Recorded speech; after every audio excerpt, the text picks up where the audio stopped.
Hello. Thanks for dropping in.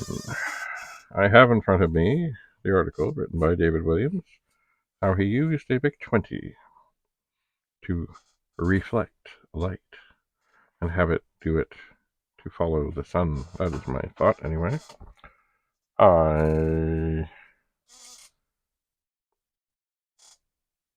Maybe I should have grabbed my reading glasses. Just a moment. Oh, there's a cord.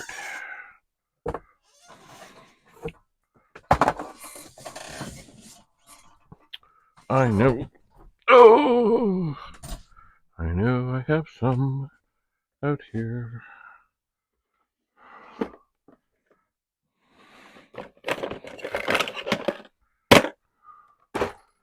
Ooh, don't knock that. Oh my. Oh, NDD.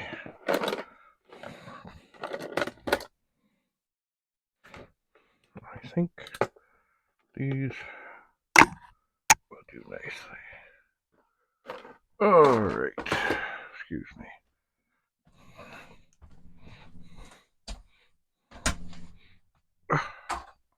Alright. Oh! They're a bit dusty. I don't think I've used these for a while. Alright.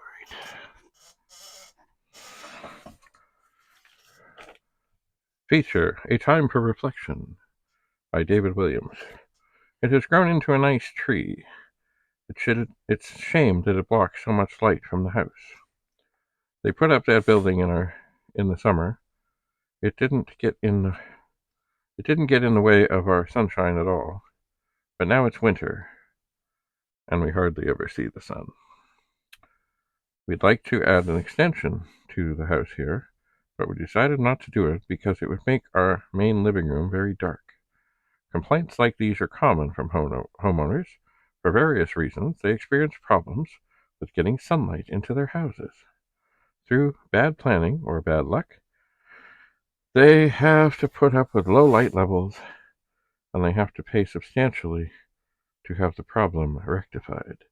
Installing new windows or artificial lights may alleviate things. Chopping down trees or similarly drastic measures may also be helpful. But these approaches do not have the elegant effectiveness of the ideal solution, which is just to guide sunlight around the obstruction to where it is needed. Sound difficult? Before visions of huge bundles of optical fibers spring to mind, there is a very simple way to send light around a corner. Just bounce it off a mirror. The notion of using a mirror to send sunlight indoor dates back at least to the time of the ancient Egyptians. They did not want to ruin their wall paintings by exposing them to the smoke and soot from flaming torches. So, whenever they could, they used natural sunlight, which was always in plentiful supply in the desert climate of Egypt. They reflected sunlight indoors using mirrors of polished metal. Unfortunately, they found that they could not simply set up the mirrors outdoors and leave them stationary because the sun moved in the sky. For reasons which we now know are due to actual movements of our own planet. A stationary mirror does not constantly reflect sunlight in one direction, such as in a window. The mirror must move to follow the sun. The Egyptians used servants or slaves to tend to the mirrors, frequently adjusting them to track the sun's movements across the sky. During the European Renaissance, mechanical devices called heliostats were used by artists to direct sunlight onto their paintings. The same kind of machinery was used to drive the first reasonably accurate clocks. It was also used to drive a mirror to follow the sun, which with this type of machine, an artist could set up his mirror or her mirror in the morning and have it direct sunlight on his work all day. These early heliostats had to be readjusted virtually every day, but so did all the clocks at that time. great accuracy was not expected. Making a mechanical heliostat, which will work accurately for months or years without attention, is a difficult task, as well as following the simple rotation of the sun from east to west across the sky each day. It must also track the rather complicated motions that occur with the passing seasons. It must be able to follow the sun's north-south movements as well as the east-west ones. Its driving mechanism must take into account some subtle effects, such as those caused by the Earth's not quite circular orbit. A microcomputer can make this task much easier than it was in the past. It is no longer necessary to design and build some intricate mechanism to guide the heliostat mirror. Instead, the mirror can be set up in a simple mounting with a couple of motors that can rotate to the point and rotate it to point in any direction. The computer does all the complicated astronomical calculations and sends power to the motors to make the mirror face in the right direction. It can do this tirelessly and for several mirrors if necessary for long periods of time. The computer must know, in quotes, the time. In other words, it must be connected to an accurate clock, and from this and other simple information, it keeps the mirror correctly aligned. Once the system is set up, it can be virtually forgotten. The only routine maintenance that's necessary is cleaning the mirror to make sure it reflects accurately. Computer-controlled heliostats can now be built for reasonable prices in order to bring sunlight to dark areas of homes. I have one in my house. It stands in a corner of a glazed-in porch, which receives plenty of sunlight and reflects light through a window into the living room, which used to be quite dark. Its mirror is circular, about 60-70 centimeters in diameter, and makes a large patch of brilliant illumination on the white surface of the living room ceiling. This lights up the whole room quite brightly. The mirror is a simple flat model, which makes the brightness of the illuminated part of the ceiling roughly the same as it would be if the sun were shining directly onto it. It would be possible to increase the brightness by using a concave mirror to concentrate the sunlight, but this would also concentrate the sun's heating effect and might create a fire hazard. I decided against that. Since it is indoors, protected from the weather, my heliostat does not need to be particularly rugged. This made it easier to build, which was just as well, since its builders, some friends of mine and myself, put it together in a somewhat experimental fashion. But it works excellently. The mechanism can easily be waterproofed for outdoor use. The heliostat uses a Commodore Vic-20, which, although is one of the smallest home computers available, is more than adequate for this task. Almost any other type of microcomputer could be used. The software for my heliostat is a program which I wrote myself.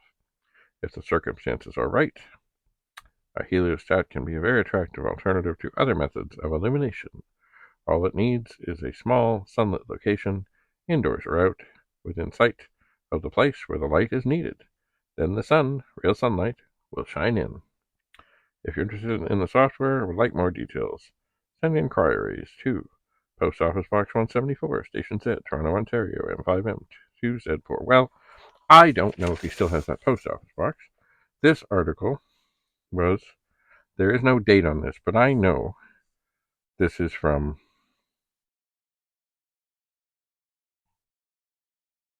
more than 30 years ago.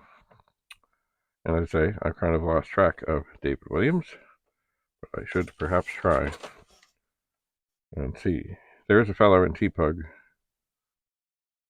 who, John Easton is his name, and he has been around a long time, and he's the one who says, you don't use rubbing alcohol. Therefore, of course, I now have different alcohol to clean keyboards with, not rubbing alcohol.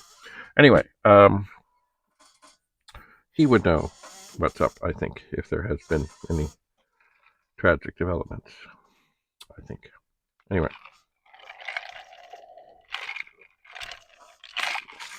So I wonder, first of all, how is David Williams, and does he still have the Vic-20 up and going, doing that with the heliostat? I don't know. I just don't know. Anyway, I saved this. I remember I had this article. I remember when I moved to Florida, I brought it with me, and I guess I still have it in a box. Anyway, I'm going to leave this stuff to air. I'm going to take my receipt from RTC, Richfield Telecommunications, otherwise known as Richfield York Home TV Appliance. And the funny thing is, I could use. I jokingly say you could get an element for your stove. Well, I could use one right now. I had one burn out. And here, I will take this downstairs too. This is my little business card from when we were running the Nortec bulletin board, and this was a luggage tag I probably got at one of the other computer shows where they tried to banish people who were under 18, and we got in anyway. It's funny. People. Yes, we don't want the children here.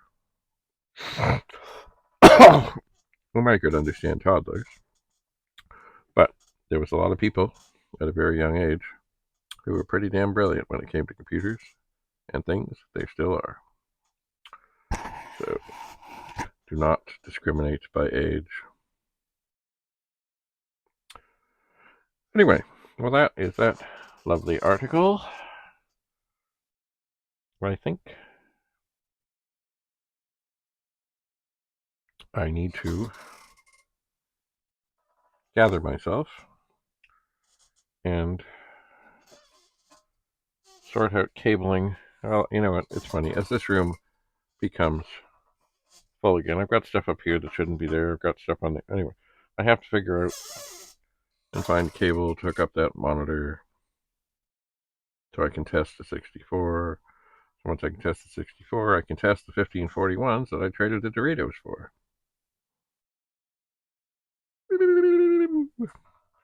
Anyway. That was easy. So thanks for coming. I think I'm going to use these glasses. I like them. Can look over the edge nicely. But I think maybe I will go downstairs, see what I can do, maybe play a little Call of Duty and try these out. Perhaps. All right. Thanks for coming. Stay tuned. Bye for now.